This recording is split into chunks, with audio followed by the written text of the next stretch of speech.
Hello everybody and welcome back to another episode of my Ultimate Nuzlocke. Last time we went through the Trivial Trial, and now we're going through the Legend of Zelda Dark World over here. So let's start off this adventure by heading straight over to the right side over there into the Lost Woods. And just to make absolutely sure I don't miss anything, let's just quickly touch each of these owl statues so I can have a general path. Get rid of all these small spirits in the way, because I know there are two BS things hidden in this Lost Woods, and there we find Saria, and we need the spirit in order to unlock a brand new fighter from there. But there is another BS thing here, because there's also a hidden fighter here, and the way to find them is by jumping through a random chest here. Now this actually got me stuck when I very first played this game, because I had no idea that the answer was going through the chest, and it kind of pissed me off at first. But now, after jumping through the chest, we get Chrom. And after a quick session with Chrom, we can continue on all around this area over here.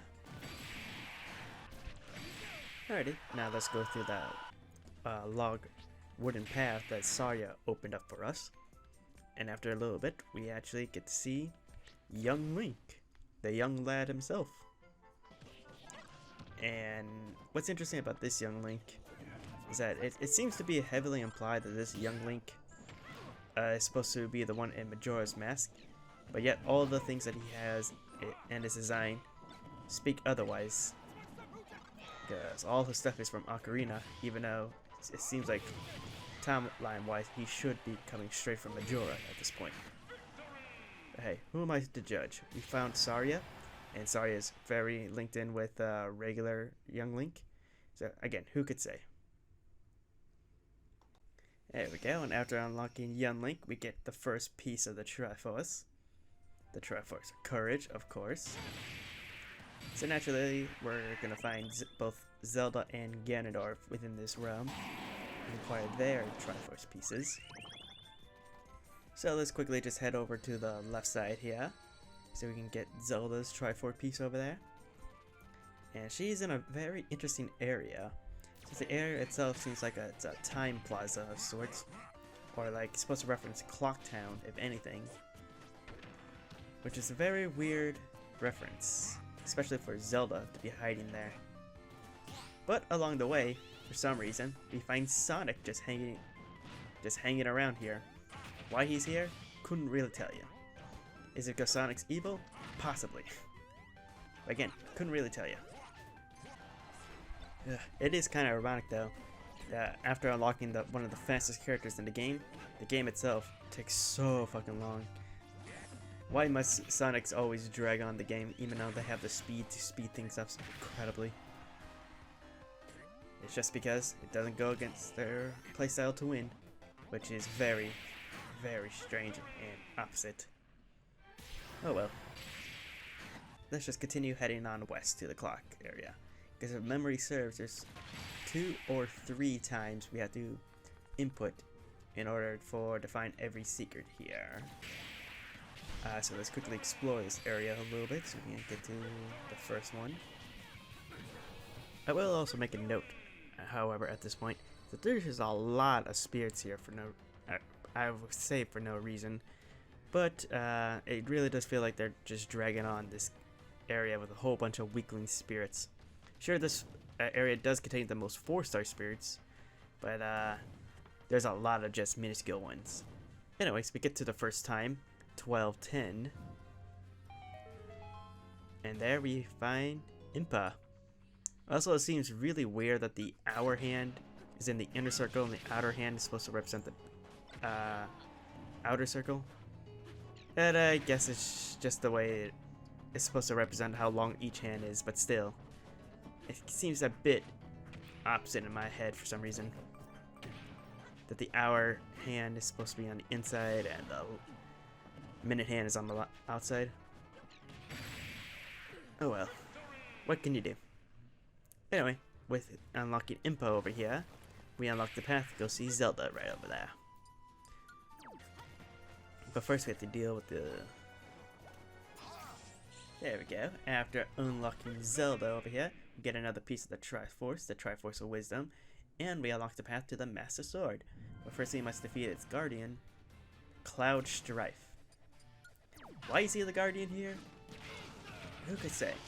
Maybe it's because of all that. Maybe it's because of where that certain scene happens. That I have no idea in context what it is, but I have seen it memed to death. Because I have not played at all that much of Cloud's game. Mainly just because I wanted to go through the main PlayStation 1 or 2 version of it first. But that version, like I said, it takes a long time. And I got too much other stuff to go through at the moment anyways. So I probably won't be able to get through it anytime soon. But after getting Cloud, we pull out the Master Sword, reveal the path of the dark area to the west, and reveal the Gerudo Desert. So let's start cleaning up spirits up there.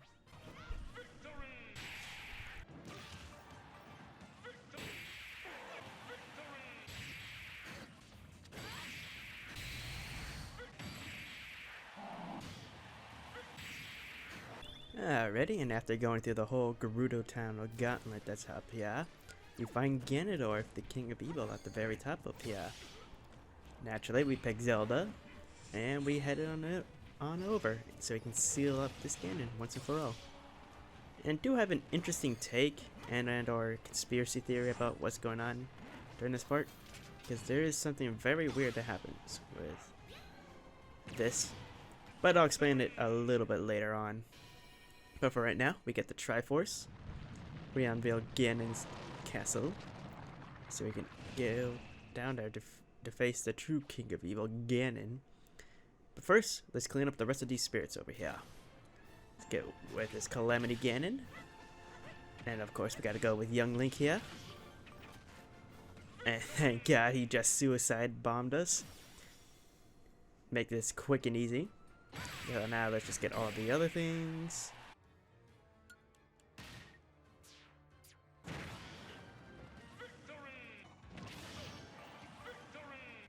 Alrighty, and now we reach to the end of this little trial, which has two back-to-back 4-star spirits, Mecha Fiora and Akira, and we have to make sure we get through all of this in order to get to the one of the last hidden challengers in this area.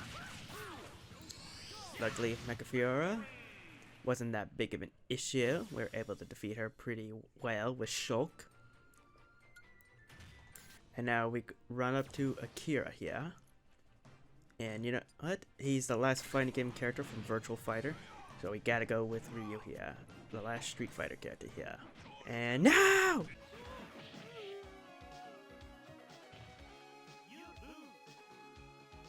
Oh my god. I can't believe I just SD'd right away with Ryu. That hurts. I didn't even die. I just SD'd. That sucks. Well, nothing to do now but run right back with his Echo Fighter, Ken, which is the stupidest thing ever because Ken is way better than Ryu in the games. And ooh, it's getting close. We're playing like real Street Fighter here.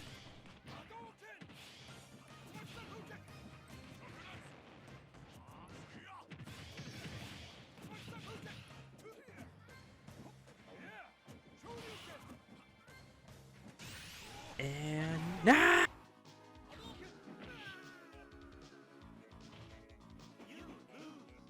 Oh, he supered me. He supered me real good. That sucks. Well, we lost Ken and Ryu. We lost all the fighting game representation left. We managed to get through all of it, except for the final one, huh? Well, let's just go with a brawler's and or a Street Fighter's worst enemy, a sword, and some distance. So let's go with the guy who should be a lot stronger than them. Let's go with Ike. And you know, look at that. Ike successfully was able to cheese him. And they were just protecting Bowser Jr. Wow, what a kind of a letdown. That these two really big 4-star spirits were guarding just Bowser Jr. You know, let's just quickly obliterate him with the Cosmic Queen herself, Rosa. And let's move on to insert that last time on the owl, 440, over onto these pedestals here. And it reveals the final new character, Me Brawler. Again, why is he here? And couldn't say, but oh my god, he didn't even last 5 seconds. That's how much I really don't care for this guy. Well, nothing to do now but go straight over to Ganon. And not one better to do it than Zelda herself. Seal up the Dark Evil once and for all. I mean, I like Zelda for this one in particular, just because she can easily get behind Ganon and have a really strong hitbox when she appears for it, both in her Din Fire and in her Pharaon Winds. Plus, Zelda's been on the sideline for way too many games. It's finally her time to finally act up and defeat Ganon herself. Especially these Zeldas. Especially this Zelda in particular in Link Between Worlds. I had a feeling like this one in particular could have stood a chance. But she got intercepted too quickly by Yuga. Plus, it also doesn't help that almost every Zelda already had access to the full potential of her Triforce of Wisdom, and the only one who didn't was the one in Breath of the Wild. It really makes you think. Well, anyways, now that that's over, we finally unlock the path to Darkon. Let us quickly make our way over to him. And I like, when it comes to Galeem and Darkon, I like having the theme facing them with someone of that archetype sort of thing. So obviously, Galeem means good, and Galeem is supposed to be bad. So I like fighting them with both heroes and villains respectively. So let's go with the true king of evil here, Ganon, for Darkon here. And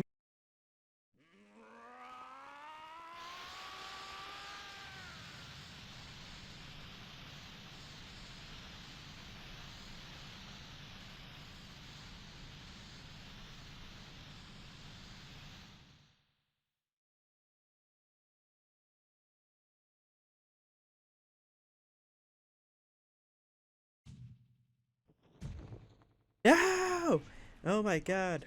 We lost the true king of evil. We lost him. He didn't even last that long. It really shows he's just a bottom tier character. Oh well. So let's go with the top tier villain character here. Let's go with Wolf. Alright, it's getting pretty close. Neck and neck. Alright, sweet. I managed to stun him. And yes! Thank God. Alright. Wolf was able to successfully take down Darkon. And we make our way through the final area. After this super cool cutscene, everyone confronts them battling each other.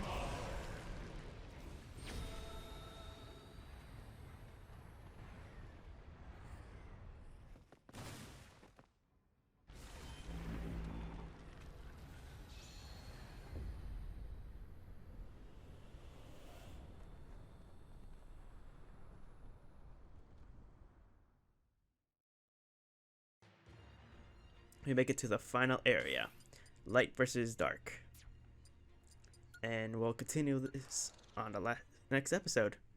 Next episode will definitely be the last, boys. Gear up. We'll see how many people survive after this. Till next time, later.